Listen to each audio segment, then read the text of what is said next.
Hello, magandang umaga po sa inyong lahat. Nandito na naman po si Yuri Saito to learn with me. Ano ngayon ang ating pag-uusapan? Brand ambassador po ako ng World of Feng Shui and Business Associate. We are talking about the 20 ways to enhance your get-rich potential. Here are 20 ways you can sharpen your business instinct.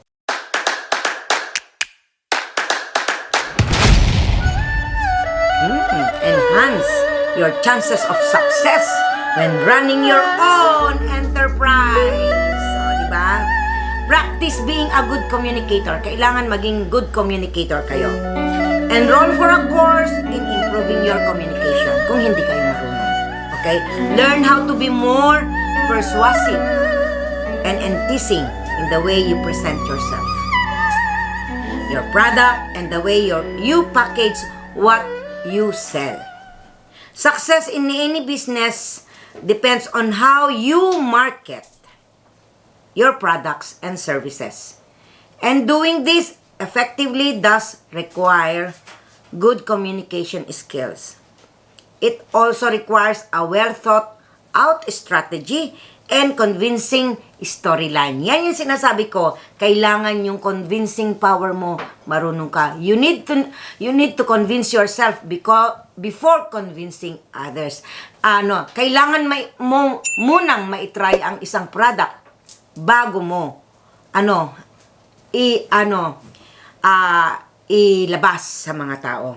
So, it also requires a well-thought-out strategy. May strategy ka and convincing storyline. O, diba? Get some professional help in this area to set you thinking along these lines kung hindi ka marunong. Don't forget your Feng Shui though. Kailangan pa rin Feng Shui pa rin. Every time you get up to speak, each time you chat with a potential customer or client, face your Feng Shui direction. Sheng Chi pala. Sheng Chi, that is your lucky direction.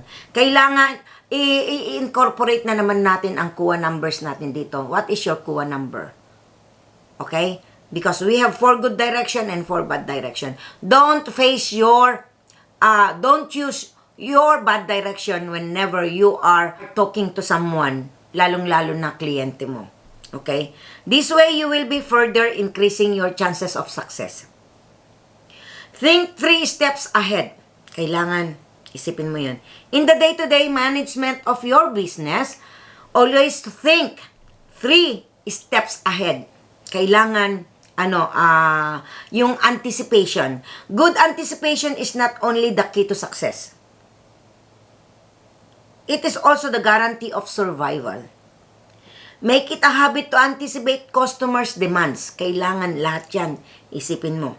Inventory levels, price increases, staff shortage, and so forth. So you will find that over time, the habit of thinking ahead will become so ingrained in you that it becomes second nature mo na yan. This is called experience. Doing it consciously makes this habit more powerful. Ngayon, it's okay to be imperfect. Kasi totoo naman yun. There's nobody is perfect. Lalong-lalo na tayong mga tao. Whatever the outcome of what you do, always bear in mind that it is impossible to be perfect. Events and outcomes almost never work out exactly as you plan them to do. Sometimes results exceed your expectations. And other times, your new product launch can fall as flat as a lead balloon. It is not necessary to berate yourself for occasional failures. Huwag mo sisihin ang inyong sarili. Kasi walang perpektong pagsasama, walang perpektong business, walang perpekto sa mundo. So nagkakaroon tayo ng failures, pero yun nga lang, gawin natin siyang hagdanan or lesson para ma-improve ang ating business or the way we talk to others. Chalk things up to bad experience, even bad luck, and then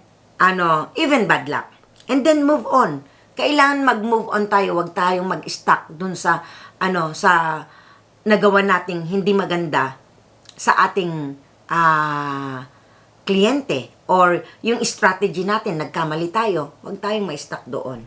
Okay? Remember that it is by accepting your imperfections that you know you are all human. We are all human. The key thing when you fall is to be able to pick yourself up again. It's an every time. Ngayon, keep things simple. Be positive. Positive lagi, di ba? Positive. Positive. Positive is the key to success. Do your very best to simplify all the tasks and processes inside your head. Make a resolution ngayon, this year, that you will not allow anyone to confuse you. Ma-confuse o mag-agam-agam with complicated suggestion or dilute your determination by being negative. Kailangan, kung ano yung mga sinasabing mga negativity na sinasabi ng mga tao, wag kayong papa-apekto doon. Okay? Wag kayong papa-apekto. When you keep your goals focused and clear-cut, the task at hand gets simplified. And when you stay positive in your expectations, your energies are that much more powerful. The good news about keeping thought processes simple is that your own resolve becomes the engine that drives you. And this is the best way to harness your powerful inner energy. Be positive. Susunod is identify your income sources. Identify your income sources. So many people come with the business ideas that describe their vision and dreams. And they paint a rosy picture of how they will set up their business, and yet when asked them, so what's the source of your immediate income? They look blankly. Kaagad. Ngayon, remember that all ideas are good, but very few have the potential to be successful simply because the source of income has either not been thought through or the people behind the business is depending on some government handouts or on friends. Kailangan sa'yo. Or upon a single source that might well dry up. When a business cannot generate its own sources of income, then it is not a business. It is simply a project.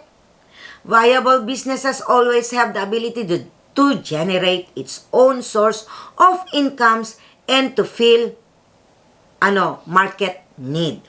So, draw a decision tree. Ayan na. Draw a decision tree. One decision led to other decision. And in drawing a decision tree, every branch keeps getting split into smaller and smaller branches.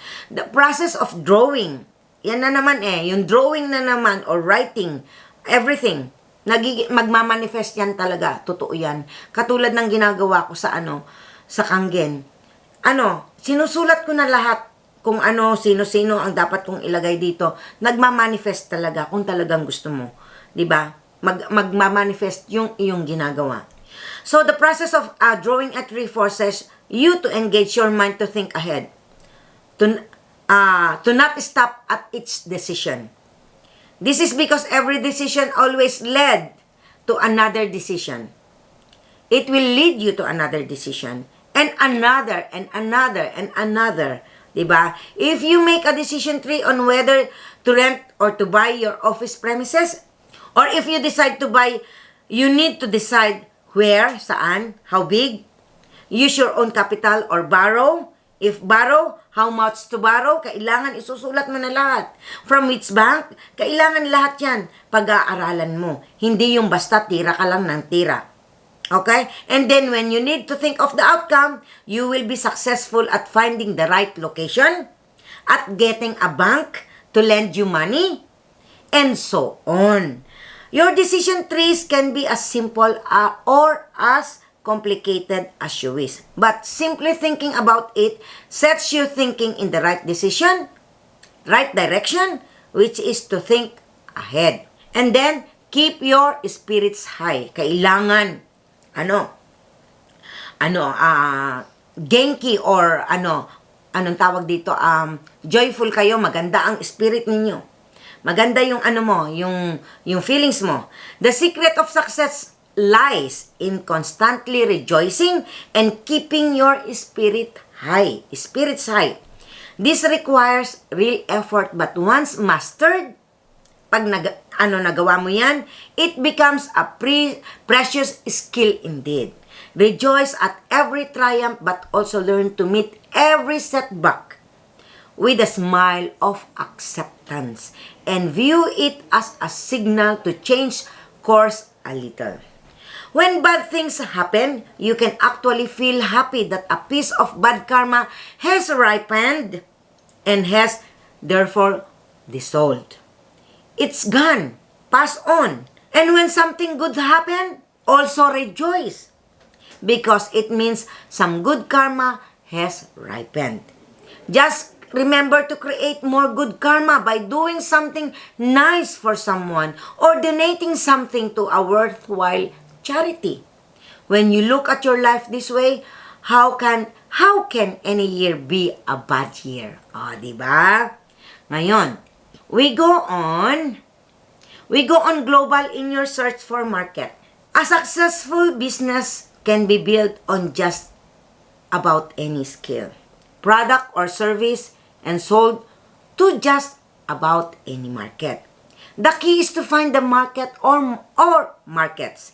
And this means finding new ways of reaching the marketplace, either via repackaging an old product, finding a new way of marketing a service, or generating new needs in customers in different markets.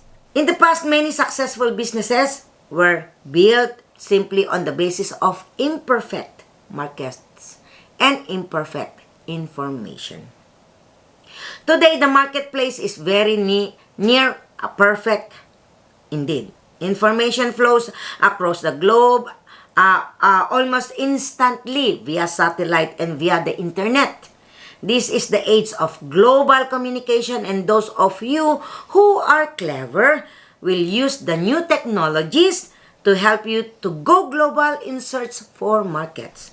Make big allowances for the differences of markets, but go after them nevertheless. Be a niche player.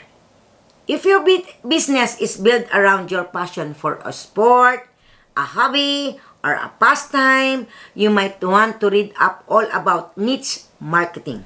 Some large businesses have been built this way, where the focus of all the company's promotion efforts are directed at trade magazines and at specific outlets. Niche businesses are highly focused on a specific customer base. A lot of business can come your way when you learn to surf the internet. Use the powerful search engines to bring you into the household of new customers. Now, next, take a fresh approach each new year. Kailangan meron kayong idea na maganda. Every year, may technique kayo. At the start of every new year, kailangan magkaroon kayo ng process of thinking that stimulates the creativity within you, keeping you on your toes and preventing you from coming across tired and ancient. Keep your eyes open, it's new season. Look at everything innovative coming out during the year.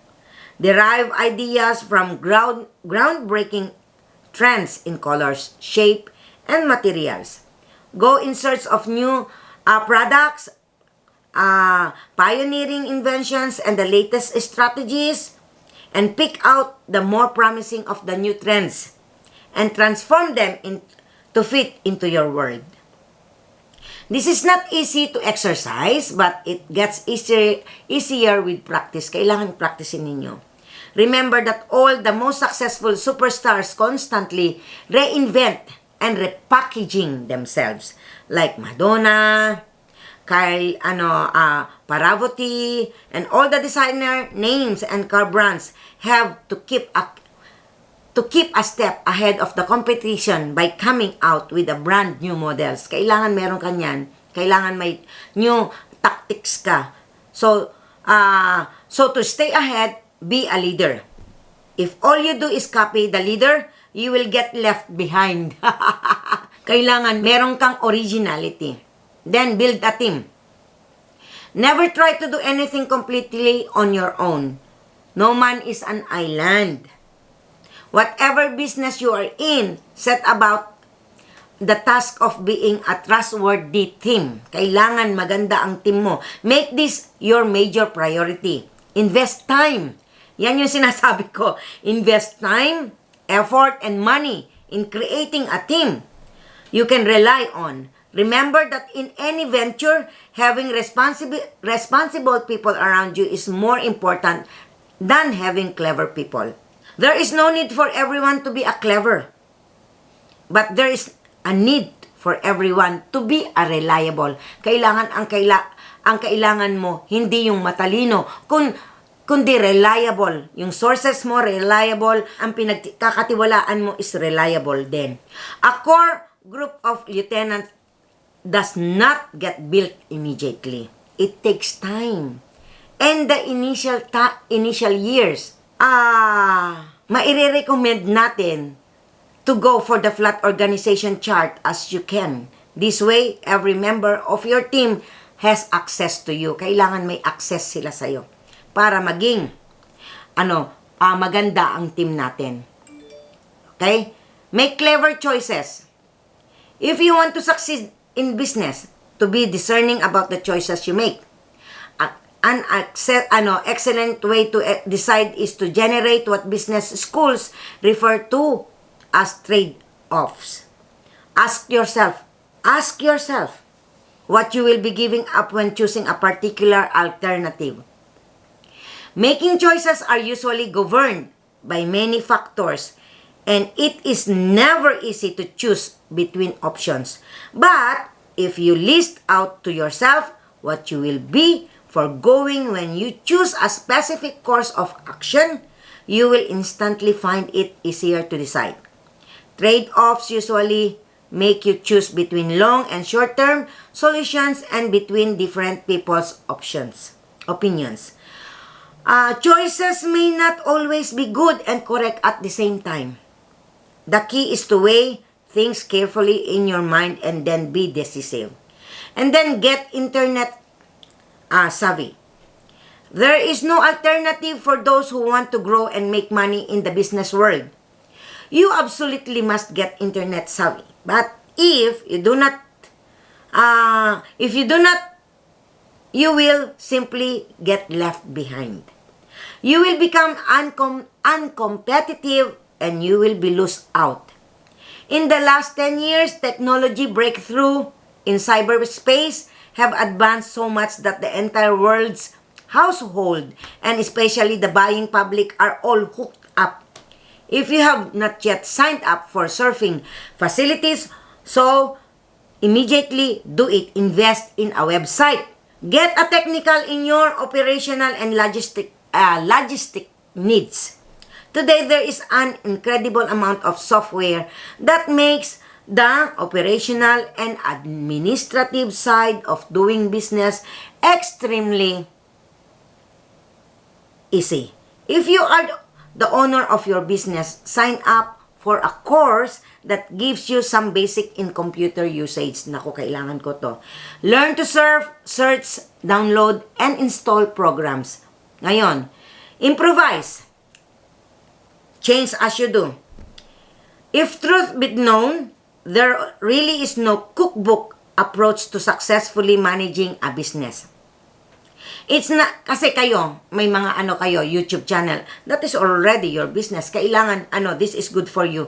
Kaya kailangan makinig po kayo.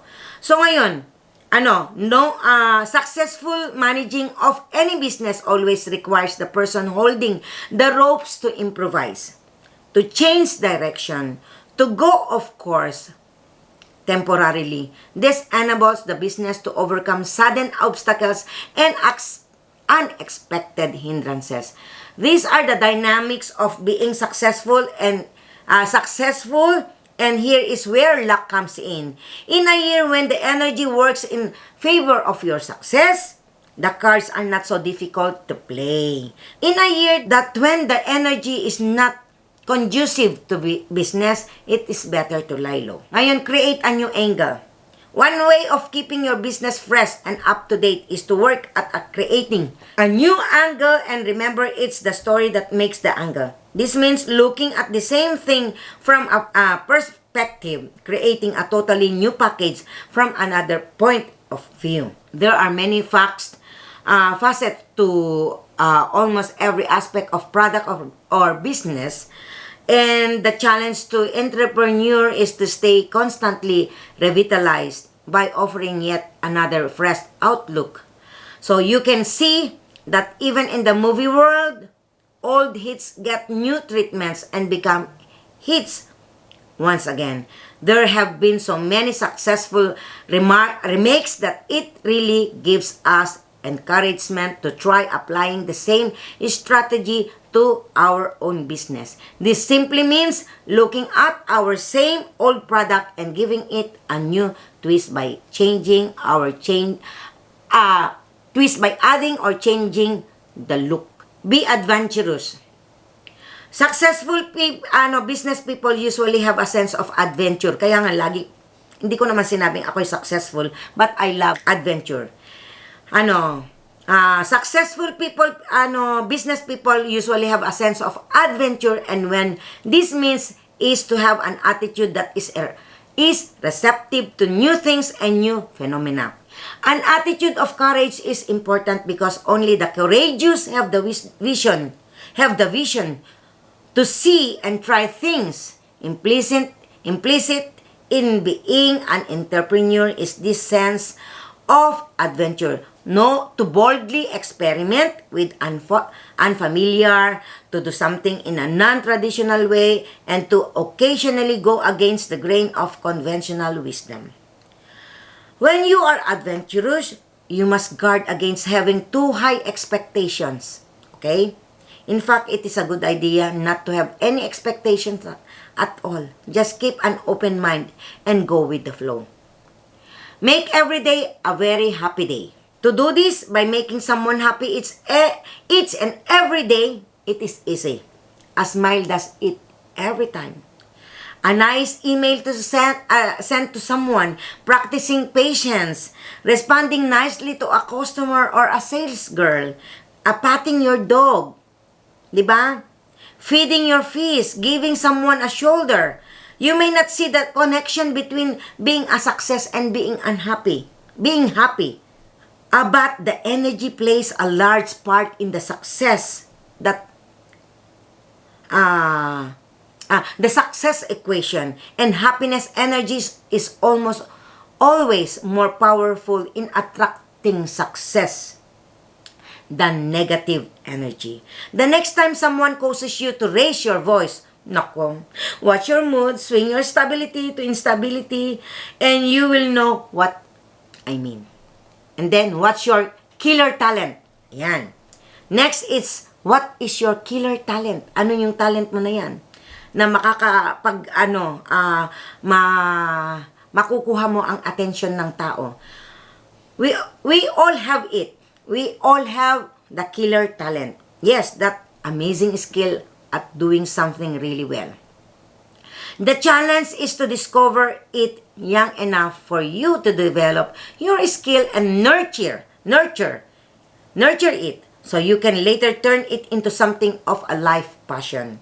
Because what you are good at will almost always be something you adore doing. It can be a sport, golf, tennis, riding, etc.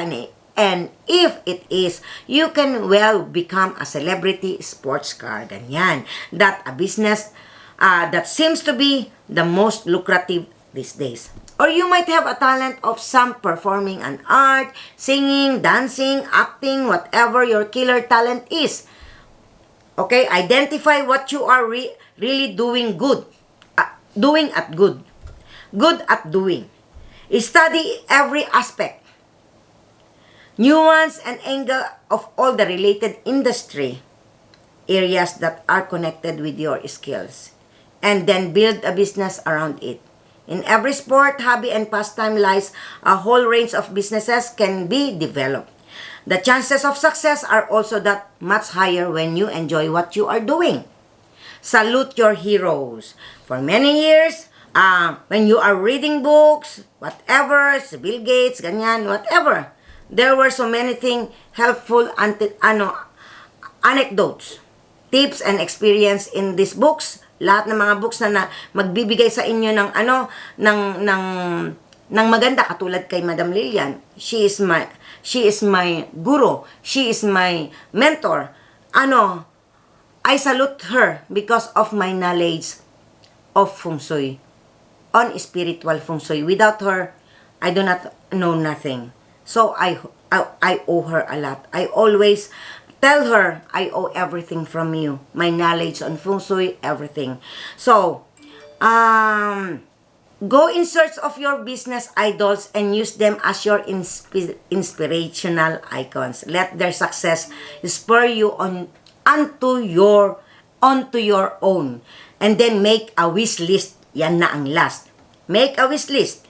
To stay focused about your goals and aspirations, try to making a wish list.